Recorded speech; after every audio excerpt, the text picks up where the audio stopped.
When an armored combat vehicle moves into an operational environment, attention is often immediately drawn to the large cannon mounted on its turret.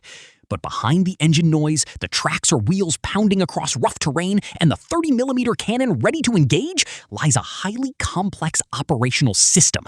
Modern U.S. combat vehicles are designed not simply to carry weapons, but to combine mobility, protection, sensors, communications, and firepower into a single platform.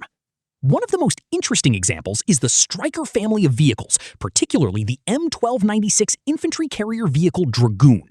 This vehicle was developed to provide Stryker units with stronger direct-fire capabilities. The U.S. Army equipped the platform with an unmanned turret featuring the M.44 Bushmaster II 30mm cannon. The addition of a 30mm cannon was not merely a cosmetic upgrade. It was driven by real operational requirements.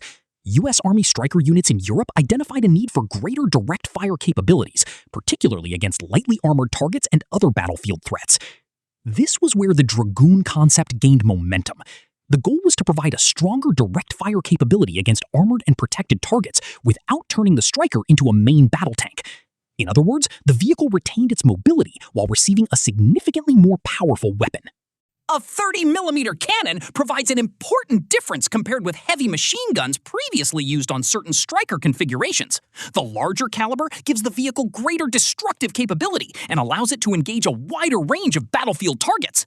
However, the capability of a combat vehicle is not determined solely by the size of its cannon.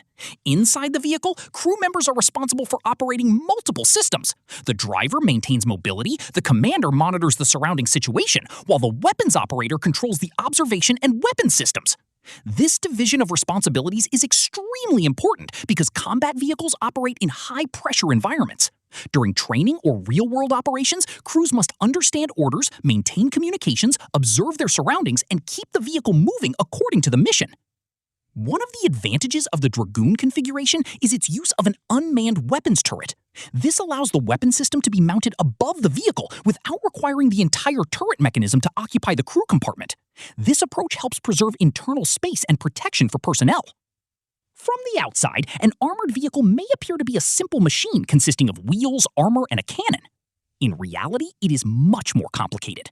Every movement can involve coordination between communications, sensors, navigation, observation systems, and other vehicles within the formation. During an operation, a combat vehicle such as the Stryker does not work alone. It becomes part of a larger formation that may include other armored vehicles, infantry units.